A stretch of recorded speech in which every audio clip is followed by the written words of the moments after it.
ഇന്ന് നമ്മൾ പരിചയപ്പെടുന്നത് ഇംഗ്ലീഷ് ഈസ് ഈസി എന്ന പുസ്തകത്തിൻ്റെ ആമുഖമാണ്.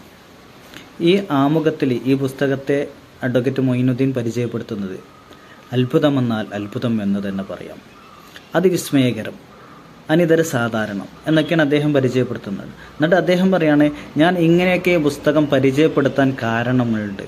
അതിൽ ഏറ്റവും പ്രധാനപ്പെട്ട കാരണമെന്നുള്ളത് മനുഷ്യാസ്ത്ര ചരിത്രത്തിലെ ഏറ്റവും അത്ഭുതകരമായ ഒരു കണ്ടുപിടുത്തമാണ് NLP എന്നത്, ന്യൂറോ ലിംഗ്വിസ്റ്റിക് പ്രോഗ്രാം. അതിൻ്റെ അടിസ്ഥാനത്തിലാണ് ഞാൻ ഈ പുസ്തകം തയ്യാറാക്കിയത്. അതുകൊണ്ടാണ് ഞാൻ അത്ഭുതമെന്നും അതിവിസ്മയകരമെന്നുമൊക്കെ ഈ പുസ്തകത്തെ പരിചയപ്പെടുത്തുന്നത്. നമ്മളൊക്കെ മനസ്സിലാക്കിയതുപോലെ നമ്മുടെയൊക്കെ പ്രവർത്തനങ്ങൾ, നമ്മുടെ കഴിവുകളൊക്കെ നിയന്ത്രിക്കുന്നത് നമ്മുടെ മസ്തിഷ്കമാണ്. എന്നാൽ ആധുനിക മനഃശാസ്ത്രത്തെ NLP തെളിയിക്കുന്നത് നമ്മുടെ മസ്തിഷ്കത്തെ, നമ്മളെ നിയന്ത്രിക്കുന്ന നമ്മുടെ മസ്തിഷ്കത്തെ നമുക്ക് നിയന്ത്രിക്കാൻ സാധിക്കുമെന്നുള്ളതാണ്. അപ്പോൾ ഈ NLP എന്താണെന്ന് നമുക്ക് മനസ്സിലാക്കാം, അതിൻ്റെ കഴിവുകളൊക്കെ മനസ്സിലാക്കണമെങ്കിൽ അതിലൂടെ ജീവിതം മാറ്റിമറിച്ച പല ആളുകളെ നമുക്ക് പരിചയപ്പെടേണ്ടി വരും. അതിൽ പ്രധാനപ്പെട്ട ഒരാളെ ഇതിൽ പുസ്തകത്തിൽ പരിചയപ്പെടുത്തുന്നു, ആൻ്റണി റോബിൻസൺ. അദ്ദേഹം ഒരു ഹോട്ടൽ തൊഴിലാളിയായിരുന്നു. പിന്നെ അദ്ദേഹം അന്താരാഷ്ട്ര കമ്പനികൾക്കൊക്കെ പരിശീലനം നൽകുന്ന ഒരു ലോകോത്തര ഫിഗറായി മാറി എന്നാണ് അഡ്വക്കേറ്റ് മൊയ്നുദ്ദീൻ ആൻ്റണി റോബിൻസനെ കുറിച്ച് പറയുന്നത്. അദ്ദേഹം ഈ NLP ഒക്കെ പഠിച്ചതിന് ശേഷം, ആൻ്റണി റോബിൻസൺ NLP ഒക്കെ പഠിച്ചതിന് ശേഷം എഴുതിയ ഒരു പുസ്തകമാണ് അൺലിമിറ്റഡ് പവർ. നമ്മുടെ മനുഷ്യൻ്റെ കഴിവുകളെക്കുറിച്ച്, അതിനെക്കുറിച്ച് പ്രതിപാദിക്കുന്ന ഒരു വലിയൊരു പുസ്തകമാണ് അൺലിമിറ്റഡ് പവർ എന്നുള്ളത്. എന്നിട്ട് ആൻ്റണി റോബിൻസൺ അദ്ദേഹം NLPയിലേക്ക് എത്തിയ സാഹചര്യങ്ങളും അതിലൂടെ അദ്ദേഹം നേടിയെടുത്ത കാര്യങ്ങളൊക്കെ കുറഞ്ഞ വാക്കിലൂടെ വിശദീകരിക്കുന്നുണ്ട്. അദ്ദേഹം പറയുകയാണ്, അങ്ങനെ ന്യൂറോ ലിംഗ്വിസ്റ്റിക് പ്രോഗ്രാമിംഗ് എന്നറിയപ്പെടുന്ന ഒരു ശാസ്ത്രത്തെക്കുറിച്ച് ഞാൻ അറിയാനിടയായി. ആ വാക്കിനെ നിങ്ങൾ അപഗ്രഥിക്കുകയാണെങ്കിൽ ന്യൂറോ എന്ന വാക്ക് മസ്തിഷ്കത്തെ ഉദ്ദേശിക്കുന്നുവെന്നും ലിംഗ്വിസ്റ്റിക് എന്നത് ഭാഷയെ ഉദ്ദേശിക്കുന്നുവെന്നും കണ്ടെത്താൻ കഴിയും. പ്രോഗ്രാമിംഗ് എന്നത് ഒരു പദ്ധതിയെയോ നടപടിക്രമത്തെയോ പ്രതിഷ്ഠിക്കലാണ്. NLP എന്നാൽ ഭാഷ എങ്ങനെ നമ്മുടെ നാഡീവ്യവസ്ഥയെ സ്വാധീനിക്കുന്നതിനെ കുറിച്ചുള്ള പഠനമാണ്. നമ്മുടെ ജീവിതത്തിൽ നമുക്ക് സാധിക്കുന്ന ഏതൊരു കഴിവും നമുക്ക് നമ്മുടെ നാഡീ സംവിധാനത്തെ നിയന്ത്രിക്കാനുള്ള കഴിവിനെ ആശ്രയിച്ചിരിക്കുന്നു. ഈ NLP എന്നത് ഞാൻ ജീവിതത്തിൽ ഇതുവരെ അനുഭവിച്ചതിൽ നിന്നെല്ലാം വളരെ വ്യത്യസ്തമായ ഒന്നാണ് എന്ന് NLPയെക്കുറിച്ച് അറിഞ്ഞപ്പോൾ എനിക്ക് ബോധ്യമായി. നമ്മുടെ മസ്തിഷ്കത്തെ നിയന്ത്രിക്കുന്നതിനായി NLP ഒരു വ്യവസ്ഥാപിതമായ പദ്ധതി നൽകുന്നു. നമ്മുടെ സ്വന്തം അവസ്ഥകളുടെയും പെരുമാറ്റങ്ങളുടെയും ഗതി നിർണ്ണയിക്കുന്നതിനുള്ള മാർഗങ്ങളും പഠിപ്പിക്കുന്നതിന് പുറമെ മറ്റുള്ളവരുടെ അവസ്ഥകളുടെയും പെരുമാറ്റങ്ങളുടെയും ഗതി നിർണ്ണയിക്കുന്നതിനുള്ള മാർഗങ്ങളും പഠിപ്പിക്കുന്നു. ചുരുക്കത്തിൽ NLP എന്നത് നിങ്ങൾ ആഗ്രഹിക്കുന്ന ലക്ഷ്യങ്ങൾ നേടിയെടുക്കുന്നതിനായി നിങ്ങളുടെ മസ്തിഷ്കത്തെ എങ്ങനെ പ്രവർത്തിക്കണമെന്ന ശാസ്ത്രമാണ്. അപ്പോൾ നമുക്ക് NLP എന്താണെന്ന് മനസ്സിലായി. ഈ ടെക്നിക്കുകൾ അഡ്വക്കേറ്റ് മൊയ്നുദ്ദീൻ പറയാണ്, ഈ ടെക്നിക്കുകൾ ഉപയോഗിച്ചുകൊണ്ട് നമ്മൾ ഇംഗ്ലീഷ് ഭാഷ പഠിക്കുകയാണെങ്കിൽ LP സ്കൂൾ വിദ്യാഭ്യാസമുള്ള ആൾക്ക് വരെ വളരെ സിമ്പിളായിട്ട് ഇംഗ്ലീഷ് ഭാഷ മനസ്സിലാക്കാൻ സാധിക്കുമെന്നാണ് അദ്ദേഹം പറയുന്നത്. ഏതായാലും ഈ നമ്മളൊക്കെ മനസ്സിലാക്കിയതുപോലെ, അദ്ദേഹം ആമുഖത്തിൽ പറയാണ്, നമ്മളൊക്കെ മനസ്സിലാക്കിയതുപോലെ ഏതൊരു മനുഷ്യനും ഈ ഭൂമിയിലേക്ക് ജനിക്കുന്നത് 6 കഴിവുകളോടെയാണ്. ആ കഴിവുകൾ കൂടി അദ്ദേഹം ഈ ആമുഖത്തിൽ പറയുന്നുണ്ട്. മനുഷ്യനുള്ള കഴിവുകളിൽ ഒന്നാമത്തേതാണ് ബുദ്ധിശക്തി. ഓരോ കുഞ്ഞും ഈ ഭൂമി ലോകത്തേക്ക് ജനിച്ചു വീണത് 100 ബില്യണിലധികം ന്യൂറോണുകളോടെയാണ് ഓരോ മനുഷ്യനും ഈ ഭൂമിയിലേക്ക് ജനിക്കുന്നത്. ഈ കണക്ക് പറയുന്നത് വലിയ ശാസ്ത്രജ്ഞനെ കുറിച്ചല്ല, സാധാരണയായ നമ്മളെ പോലുള്ള ഒരു മനുഷ്യൻ ഈ ഭൂമിയിലേക്ക് ജനിച്ചു വീഴുന്നത് 100 ബില്യണിലധികം ന്യൂറോണുകളോടെയാണ്. ഈ ന്യൂറോണിൻ്റെ കഴിവ് എന്ന് പറഞ്ഞാൽ, നമ്മുടെ വീട്ടിലെ കമ്പ്യൂട്ടർ ഉണ്ടാവുമല്ലോ, അത് സാധാരണ കമ്പ്യൂട്ടർ, അതിൻ്റെ അപ്പുറത്ത് ശാസ്ത്രജ്ഞന്മാരൊക്കെ ഉപയോഗിക്കുന്ന ഒരു സൂപ്പർ കമ്പ്യൂട്ടറുണ്ട്. ആ കമ്പ്യൂട്ടറിലേക്കാൾ കഴിവുള്ളതാണ് ഓരോ ന്യൂറോണുകളും. നമ്മുടെ ഉള്ളിലുള്ള ഓരോ ന്യൂറോണുകൾക്കും ശാസ്ത്രജ്ഞന്മാരൊക്കെ ഉപയോഗിക്കുന്ന സൂപ്പർ കമ്പ്യൂട്ടറിനേക്കാൾ കഴിവും പവറും ഉള്ളതാണ് നമ്മുടെ മസ്തിഷ്കത്തിലുള്ള ഓരോ ന്യൂറോണുകളും.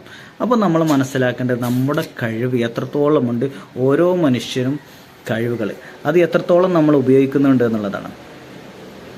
അപ്പോൾ 100 ബില്യൺ ആണ് നമ്മൾ പറഞ്ഞത്. അപ്പോൾ 1 ബില്യൺ എത്രയാണെന്ന് ചോദിച്ചാൽ നമുക്കൊന്ന് മനസ്സിലാക്കാൻ വേണ്ടിയിട്ട് പറയാണ്. 1 ബില്യൺ എന്ന് പറഞ്ഞാൽ 100 കോടിയാണ്.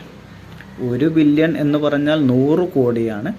അങ്ങനത്തെ 100 ബില്യൺ, 100 കോടി ഇൻറ്റു 100, അങ്ങനത്തെ 100 ബില്യണാണ് നമ്മളെ ന്യൂറോണുകളുടെ, നമ്മുടെ മസ്തിഷ്കത്തിലുള്ള ന്യൂറോണുകൾ. അപ്പം നമ്മുടെ കഴിവെത്രയെന്ന് നമ്മളൊന്ന് ആലോചിച്ച് നോക്കി. ഒരു നിമിഷം ഒന്ന് കണ്ണടച്ചിരുന്ന് കണ്ട് നമ്മളൊന്ന് ആലോചിക്കുക നമുക്ക് എത്രത്തോളം കഴിവുണ്ട് എന്നുള്ളത്. പ്രഗത്ഭ ശാസ്ത്രജ്ഞനായ ഐൻസ്റ്റീനെ കുറിച്ച് പറയുന്നത് അദ്ദേഹം തന്നെ അദ്ദേഹത്തിൻ്റെ മസ്തിഷ്കത്തിൻ്റെ വളരെ കുറഞ്ഞ ഭാഗം മാത്രമേ ഉപയോഗിച്ചിട്ടുള്ളൂ. ബാക്കി എന്നിട്ട് തന്നെ അദ്ദേഹം എത്രത്തോളം കണ്ടെത്തലുകൾ നടത്തി. ഈ നമ്മളിന്ന് ഉപയോഗിക്കുന്ന പല കാര്യങ്ങളുടെയും കണ്ടെത്തൽ അടിസ്ഥാന ഘടകങ്ങൾ കണ്ടെത്തിയത് ഐൻസ്റ്റീൻ ആണല്ലോ. അപ്പോൾ അദ്ദേഹം തന്നെ അദ്ദേഹത്തിൻ്റെ മസ്തിഷ്കത്തിൻ്റെ വളരെ കുറഞ്ഞ ഭാഗം ഉപയോഗിച്ചിട്ടുള്ളൂ. അപ്പോൾ നമ്മൾ മനസ്സിലാക്കേണ്ടത് അദ്ദേഹം ഇനി ഒരുപാട് ഉപയോഗിക്കാണ്ട്, അതുപോലെ നമ്മൾക്കും നമ്മുടെ കഴിവുകൾ ഉപയോഗിക്കുകയാണെങ്കിൽ എത്രത്തോളം അതിൻ്റെ സാധ്യതകളുണ്ട് എന്നുള്ളതാണ്. നമ്മൾ മനസ്സിലാക്കേണ്ട ഒരു കോട്ട് അഡ്വക്കേറ്റ് മൊയ്നുദ്ദീൻ ഇവിടെ ഉൾപ്പെടുത്തിയിട്ടുണ്ട്. അതിങ്ങനെ വായിക്കാം: your background may be pure but your brain is powerful. അതായത് നിങ്ങളുടെ സാഹചര്യങ്ങൾ, ചുറ്റുപാടുകളൊക്കെ ഒരു പക്ഷേ വളരെ മോശമായതായിരിക്കും, അല്ലെങ്കിൽ പാവപ്പെട്ടതായിരിക്കും.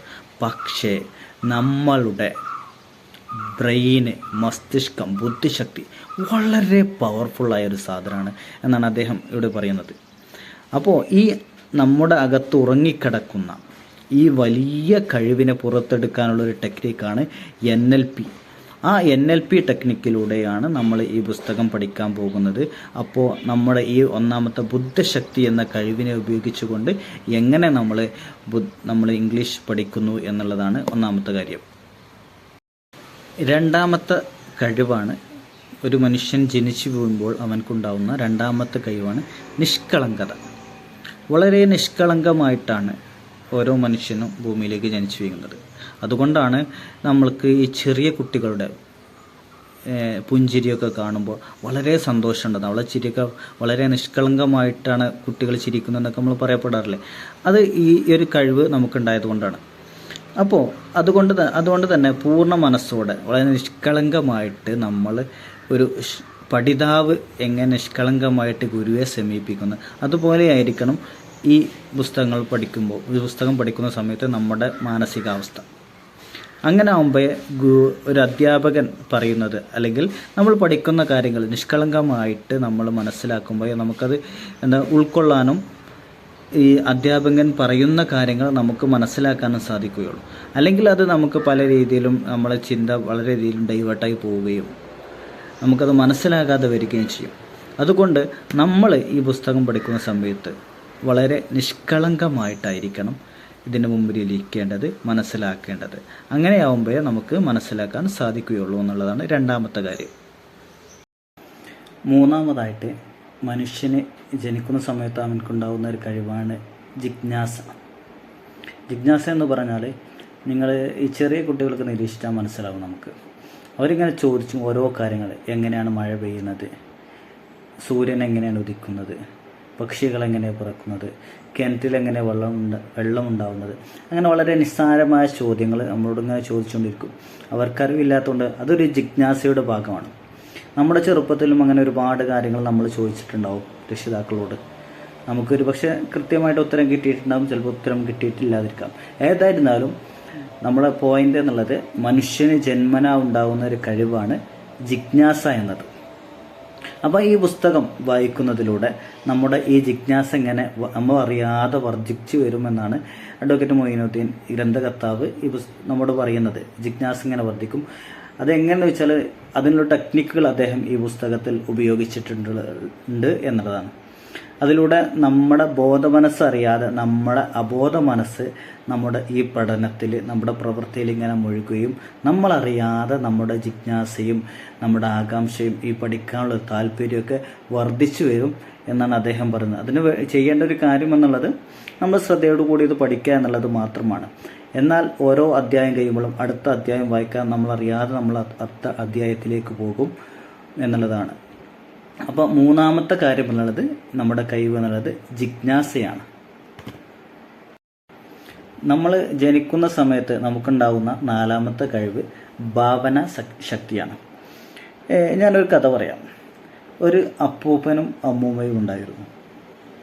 ഇപ്പോൾ നമ്മുടെ മനസ്സിലേക്ക് ഒരു അപ്പൂപ്പൻ്റെയും അമ്മൂമ്മൻ്റെയും മുഖം ഒക്കെ വന്നില്ലേ? ഇനി അടുത്ത ഭാഗം, അവരൊരു കുടിലിലാണ് താമസിക്കുന്നത്. ഇപ്പോൾ ഒരു കുടില് നമ്മുടെ മനസ്സിലേക്ക് വന്നു. ഇതിനാണ് ഭാവനാ ശക്തി എന്ന് പറയുന്നത്. നമുക്ക് മനുഷ്യന് മാത്രമുള്ളൊരു പ്രത്യേകതയാണ് അവൻ പറയുന്ന കാര്യങ്ങൾ അതിൻ്റെ ഒരു ചിത്രരൂപം മനസ്സിൽ കൊണ്ടുവരാൻ സാധിക്കും. അതിനാണ് ഭാവനാശക്തി എന്ന് പറയുന്നത്. ഒരിക്കലും ഒരു മൃഗത്തിന് ഇത് സാധിക്കില്ല. ഒരു മൃഗത്തിന് അത് അമേരിക്ക പോയതായിട്ട് സ്വപ്നം കാണാൻ സാധിക്കില്ല. എന്നാൽ നമുക്ക് ലോകത്തിൻ്റെ ഏത് മുക്കിലും മൂലയിലും പോയതായിട്ട് നമുക്ക് സ്വപ്നം കാണാനും അത് ഭാവിച്ചെടുക്കാനും അതിലൂടെ പോയതായിട്ട് അനുഭവിച്ചറിയാനും സാധിക്കുമെന്നുള്ളതാണ്. ഇങ്ങനെ വലിയൊരു കഴിവ് നമുക്കുണ്ട്. ഇതാണ് നാലാമത്തെ കഴിവ്, ഭാവന ശക്തി.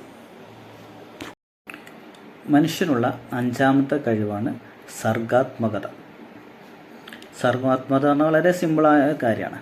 ചെറുപ്പത്തിൽ നമ്മൾ സ്കൂളിലൊക്കെ പഠിക്കുന്ന സമയത്ത് നമ്മൾ പാട്ട് പാടിയിരുന്നു, കഥ പറഞ്ഞിരുന്നു. ഇപ്പോൾ ആ കഴിവുകളൊക്കെ എവിടെ പോയി? ഇതിനൊക്കെയാണ് സർഗാത്മകത എന്ന് പറയുന്നത്. ഈ കഴിവ് എവിടെയും പോയിട്ടില്ല. നമ്മുടെ ഉള്ളിൽ നമ്മൾ ഉപയോഗിക്കാതെ ഇങ്ങനെ തുരുമ്പെടുത്ത് കിടക്കുകയാണ്.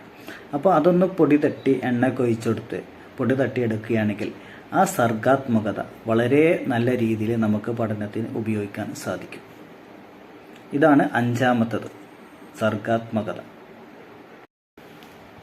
ആറാമത്തെ കഴിവാണ് മനുഷ്യനുള്ള ആറാമത്തെ കഴിവാണ് അതുല്യത. അതുല്യത എന്ന് പറഞ്ഞാൽ നമ്മളെപ്പോലെ മറ്റാരും ഈ ഭൂമിയിലില്ല എന്നുള്ളതാണ്. നമ്മൾ മുറ്റത്തേക്ക് ഇറങ്ങി ചരൽക്കല്ലുകൾ എടുത്ത് നോക്കുകയാണെങ്കിൽ അതൊരു ലബോറട്ടറിയിൽ പോയി പരിശോധിച്ചാൽ അതിന് ഓരോന്നിൻ്റെയും രാസഘടന വ്യത്യസ്തമായിരിക്കും. ലോകത്തെവിടെ പോയാലും അതുപോലുള്ളൊരു രാസഘടനയുള്ള ചരൽക്കല്ല് കിട്ടൂല. ഇങ്ങനെയാണ് ഓരോ വസ്തുവിൻ്റെയും അവസ്ഥ. അത് മനുഷ്യനാവട്ടെ, മൃഗങ്ങളാവട്ടെ, മരങ്ങളാകട്ടെ, ചെടികളാകട്ടെ, പക്ഷികളാകട്ടെ, ഓരോന്നിൻ്റെയും രാസഘടന വ്യത്യസ്തമാണ്. അതുകൊണ്ട് നമ്മൾ മനസ്സിലാക്കേണ്ടത് മറ്റുള്ളവരുമായി നമ്മളെ താരതമ്യം ചെയ്തുകൊണ്ട് നമ്മളൊരു കോംപ്ലക്സിലേക്കൊന്നും പോവേണ്ട ആവശ്യമില്ല. നമുക്ക് നമ്മുടെ ഉള്ളിൽ തന്നെ ഒരുപാട് കഴിവുകളുണ്ട്. ബില്യൺ കണക്കിന് ന്യൂറോണുകളെ കുറിച്ച് നമ്മൾ പറഞ്ഞല്ലോ, അത്രയും കഴിവുകൾ. ആ കഴിവുകൾ ഉപയോഗിച്ച് നമ്മൾ മുന്നോട്ട് പോവുകയാണെങ്കിൽ നമുക്ക് തീർച്ചയായിട്ടും വൻ വിജയം കരസ്ഥമാക്കാൻ സാധിക്കും. ഈ പുസ്തകത്തിലൂടെ NLPക്ക് പുറമെ നമ്മുടെ ഉള്ളിലുള്ള കഴിവുകൾ പുറത്തെടുക്കാൻ TA ട്രാൻസാക്ഷണൽ അനലൈസിസ് എന്നൊരു തിയറി കൂടി, ഒരു ടെക്നിക്ക് കൂടി അദ്ദേഹം ഇതിൽ ഉപയോഗപ്പെടുത്തുന്നുണ്ട് എന്ന് അദ്ദേഹം ഈ ആമുഖത്തിലൂടെ പറയുന്നു. അപ്പോൾ ചുരുക്കത്തിൽ 6 കഴിവുകളാണ് നമ്മൾ മനസ്സിലാക്കിയത്. ഒന്നാമത്തേത് നമ്മുടെ ബുദ്ധിശക്തിയെക്കുറിച്ച് നമ്മൾ പറഞ്ഞു. രണ്ടാമത്തേത് നമ്മുടെ നിഷ്കളങ്കത.